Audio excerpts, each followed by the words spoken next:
Hey guys, welcome back to my channel.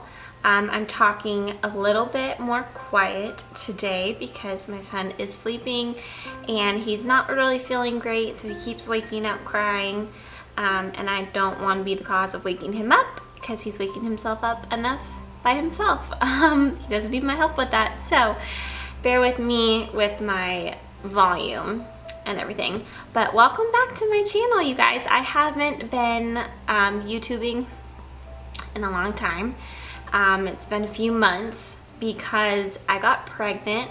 I don't know if this is going to post before my pregnancy update, but in the first trimester I was super sick and no energy whatsoever, so I was like, there's no way I'm making a video and posting it and dealing with the setup and everything, because it's a lot of work that goes into it, and I was just not up to the challenge. So I took a mini break, but I've been itching to get back into it, so here I am.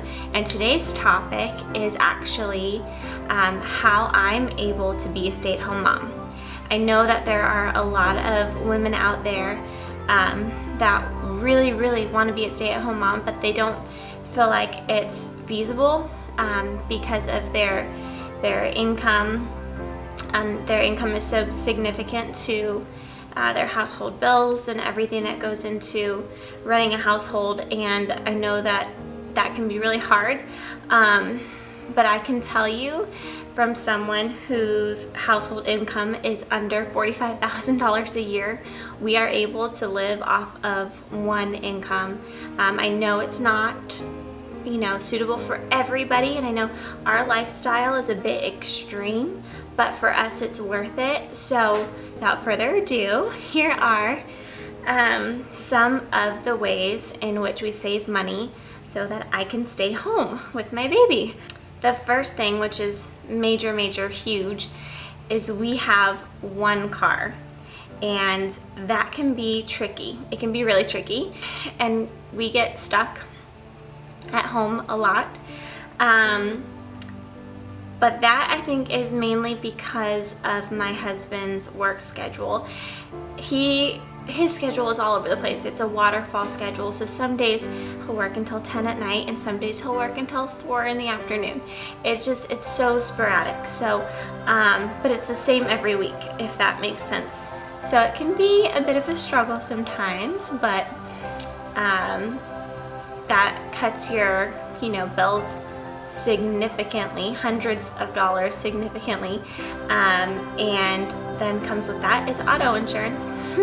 So you're only paying for one car payment, one auto insurance. So that's the first thing and probably the biggest thing that we do. Another thing was, when we first got married, we listened to Dave Ramsey. I don't know if you guys have heard of him. If you haven't, I totally recommend you go check him out. He's all about having financial peace and not being in debt, and he's more of like, let's pay cash for things, don't have credit cards type of stuff. But I mean, we have credit cards for backup and all of that, but the biggest thing was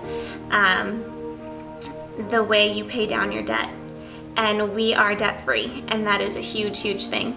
You start with your lowest bill, not your monthly bills, but your lowest. So like, if we had a personal loan, that one was our lowest, so we paid our personal loan off first. You put the most amount of money onto that, then you put a smaller amount onto the next lowest one, and then a smaller amount onto the next lowest one, all the way up the chain. So I guess we're not debt free because we have a house and we have a car, but all those are our only bills, aside from like the reoccurring bills every month that go with like your phone and stuff like that. So that's another big thing, was budgeting, getting our finances in order, me and my husband getting on the same page about it.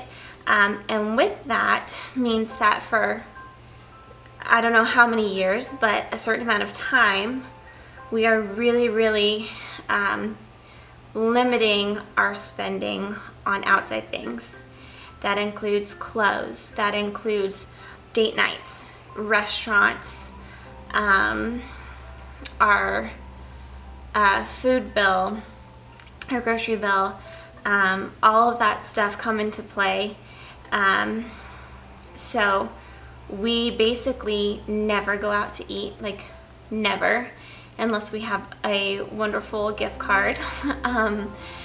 We just make food at home, and it sucks. It really does. Like, one of my love languages is food. I know that sounds weird, but like going to a restaurant and experiencing that in that atmosphere with my husband and with my son as a family, like just having that time together eating is like a way that I feel love, and I feel like it's a way that I express love too. So that has been a big struggle, but I know that it's just kind of where our life is right now, and this is what we need to do in order for me to be a stay-at-home mom. So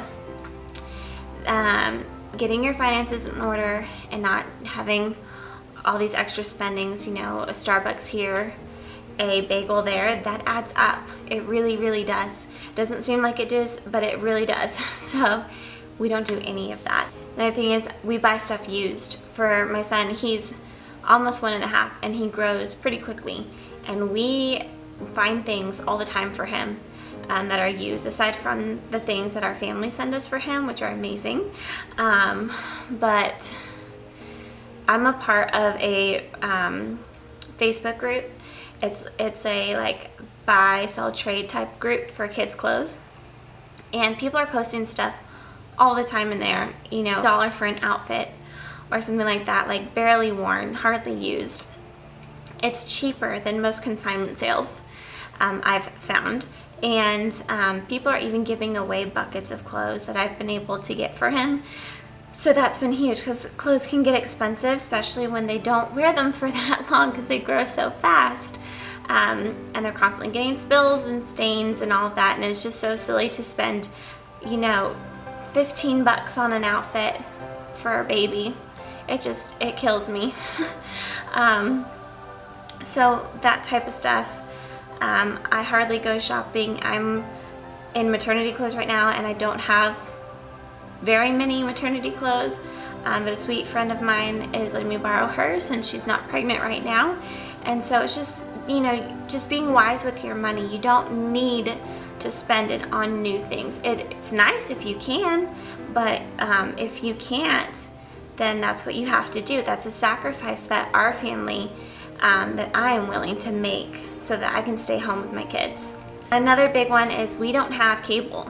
We have Netflix, and that's it. We don't have Amazon Prime. We don't have Hulu. We just have Netflix. I think it's $7-ish a month.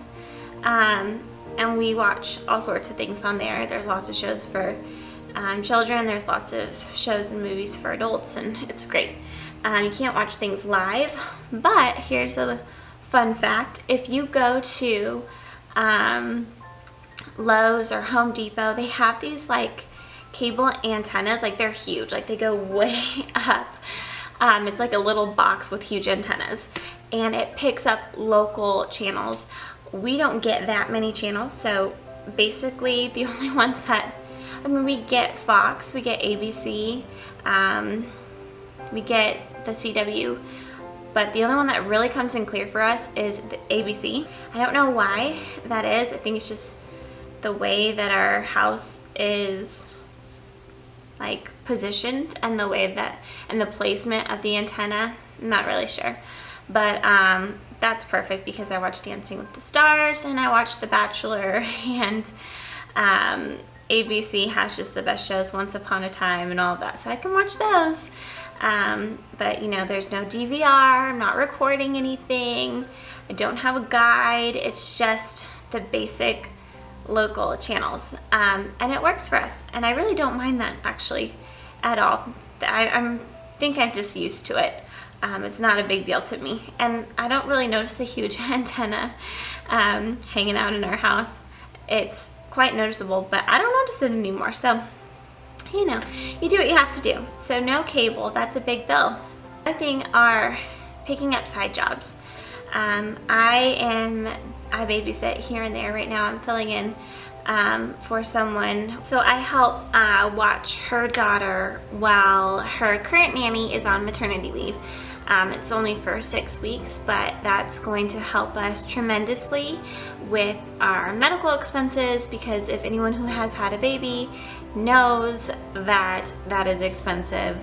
All these global payments you pay up front, it's crazy. So this has been a huge blessing for us. But finding little things like that really add up and come in handy significantly. I feel like I've been saying significantly a lot tonight, but things are significant, so ignore that. There's another thing that I discovered more recently. It's called user testing. I'll upload the link to it in the description box. But basically, all you do is you'll test out a site. So a company will send their webpage to this company, and they will then give it to us, and we will go through it, and it gives you different scenarios, you know, like pretend you are looking for this radio station online. What are your first impressions of the homepage? What needs to be worked on? What can we do better? And you just talk through your thoughts, and it records your screen, not of you, but of like what you're looking at. And it can see you click on things and all sorts of stuff, and then it hears what you have to say about it, and then you give all of your feedback and comments on it, and depending on if you do a good job or not, which it's pretty hard not to do a good job, you just need to do what they ask you to do, then you get paid $10 a test, and they don't take very long. So doing things like that is really, it adds up. So finding side jobs are a big part of it for our family. But again, you know, this lifestyle isn't for everybody. I know that it's extreme, and it's a bit mundane, and it can have its challenges, but at the end of the day, I get to stay home with my baby, and that's all that matters to me. So for those of you whose husbands make way more money, and you're able to continue your previous lifestyle, that's wonderful. Like, good for you. I hope to get to that point one day where we can like go on family vacations and have date nights and stuff like that. But right now, this is where we are, and I'm content with it. I'm happy about it, because again, I get to stay home with my son. So please, please hear me when I say I am not shaming anyone for going out and getting Starbucks and for spending money on new clothes and stuff. If I had the means, of course I would love to go shopping, but you know, you do what you have to do to sacrifice things in order to be able to stay home with your kids, and this is just what we do. So I hope that this video gave everybody some encouragement, that you can do it. You can cut back on X, Y, and Z to help save money so that you can stay home too. It's not a, you know, foolproof plan. It doesn't work for everybody, but this is what I've done, and now I have shared it with you. So if you liked this video, please give it a thumbs up, and if we are not already friends, please subscribe for my channel. And other than that, it has been awesome getting back into this and talking to you guys, and I look forward to the next video. I have a lot in store and planned up for the next few videos, so please subscribe to my channel so you will know when I post those. And other than that, for the 20th time, I'm going to say goodnight, and I will see you guys all in my next video. Bye.